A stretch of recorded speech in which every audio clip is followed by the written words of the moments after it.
May 17th, 2025, and this video is called MRI Scans. Damned if you do, damned if you don't. Now, this is a very interesting study, what they're finding with these MRI scans, which it's causing dangerous materials to form inside the body. Now, these MRI scans are almost futuristic because you could literally see three-dimensional images within your body.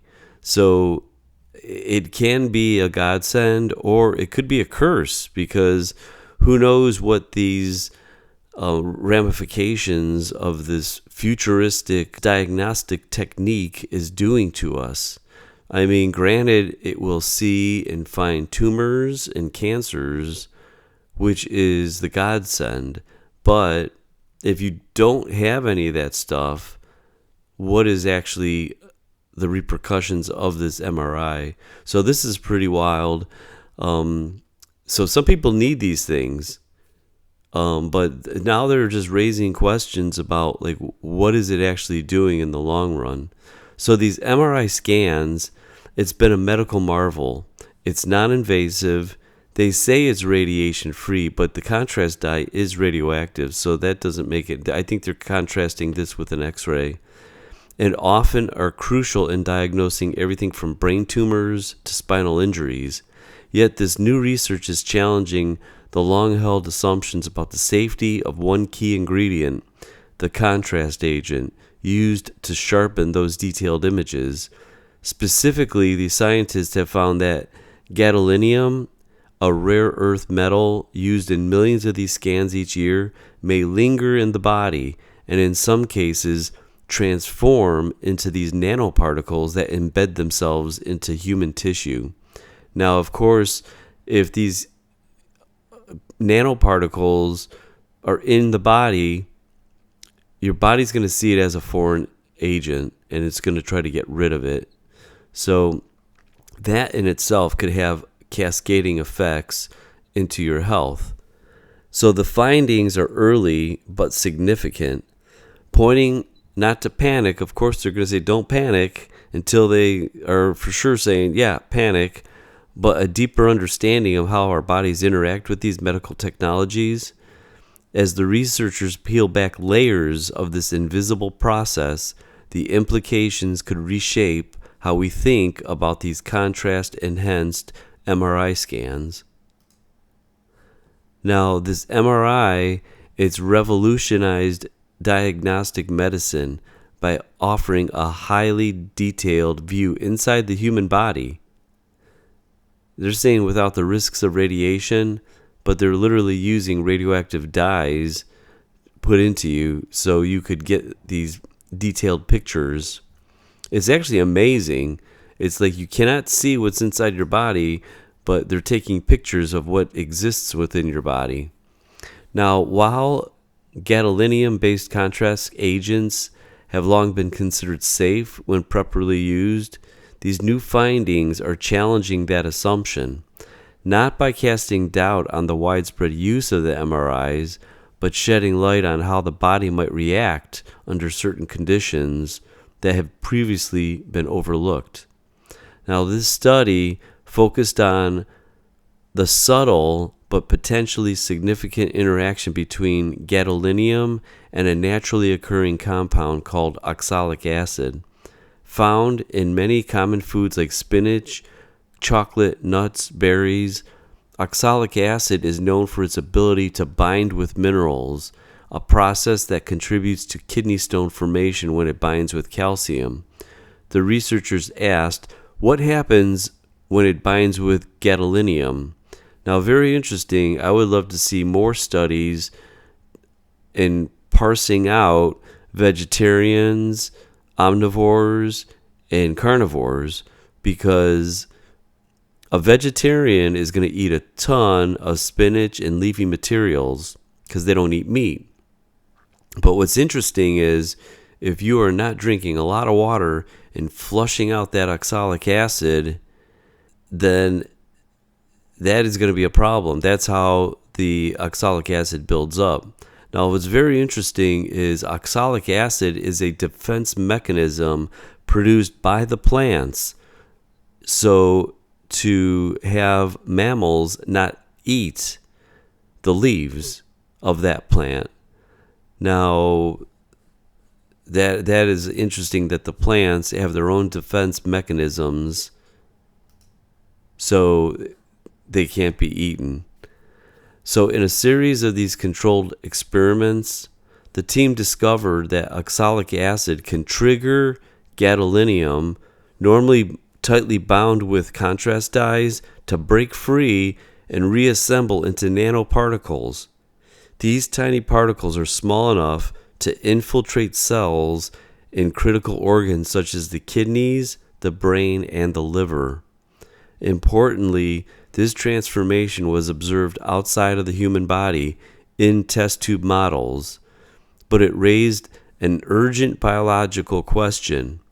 If this could happen in vitro in a test tube, can it happen within patients, especially those with high oxalate levels due to diet, i.e., vegetarian, supplements, or underlying metabolic conditions?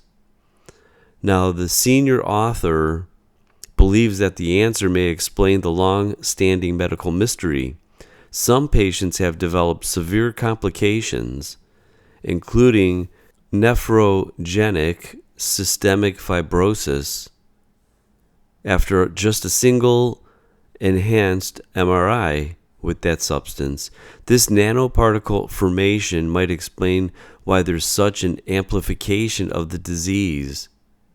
When the cell is trying to deal with this alien metallic nanoparticle within it, it's going to send out signals that tell the body to respond to it.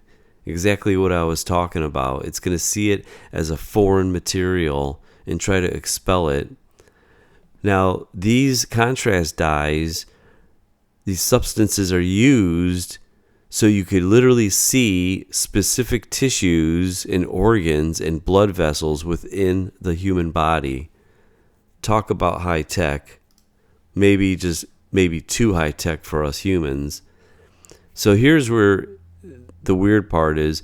These contrast dyes are radioactive. They're used in these imaging procedures in CT scans and bone scans, and are generally eliminated from the body within 24 hours through the urine. While a very small amount of gadolinium used in some MRI contrast agents, they may be retained. Studies haven't shown any harmful effects from this retention. Well, now they're thinking twice. Maybe they should update this statement right there. Gadolinium-based contrast agents used in medical imaging typically have a short half-life in the blood, usually around 1.5 hours in patients with normal kidney function. However, there's always a however, gadolinium retention in tissues, especially the bone, has been observed in sub-studies indicating retention for up to 8 years after the last administration of it. That's a long time. While most people experience mild side effects like nausea, vomiting, or pain at the injection site, some individuals may experience more serious complications like skin thickening, joint pain, and even kidney damage.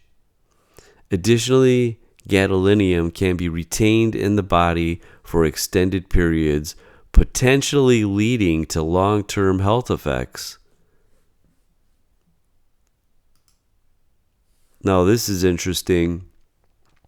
Even if they find that these things are harmful, they still will find a way to talk you into getting them. And granted, they can find tumors, cancers, and some very delicate surgeries.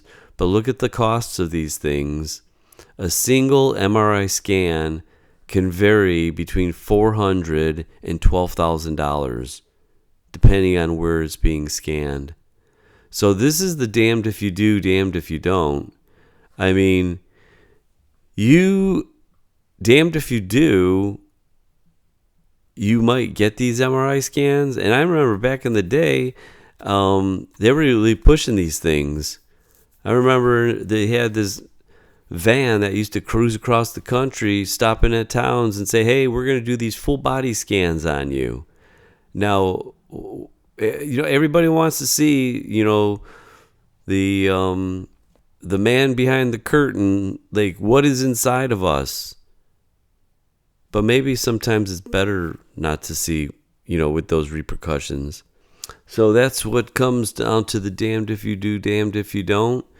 I mean, these could really be life-saving procedures, but if that's, say, 1 in a million, what's happening to the other 999,000 people that get it, that don't find anything? They might be actually creating more issues down the road, which is the damned if you do. Damned if you don't, it could save you. Damned if you do, if you don't need to be saved and you just are transforming nanoparticles, embedding themselves into your human tissues. Now, is this Morgellons? I mean, anybody think about that? Because Morgellons is a pretty bizarre, whatever it is. Look up Morgellons disease and talk about alienish stuff happening to our bodies. But that's about it. MRI scans. Are they dangerous? Or aren't they?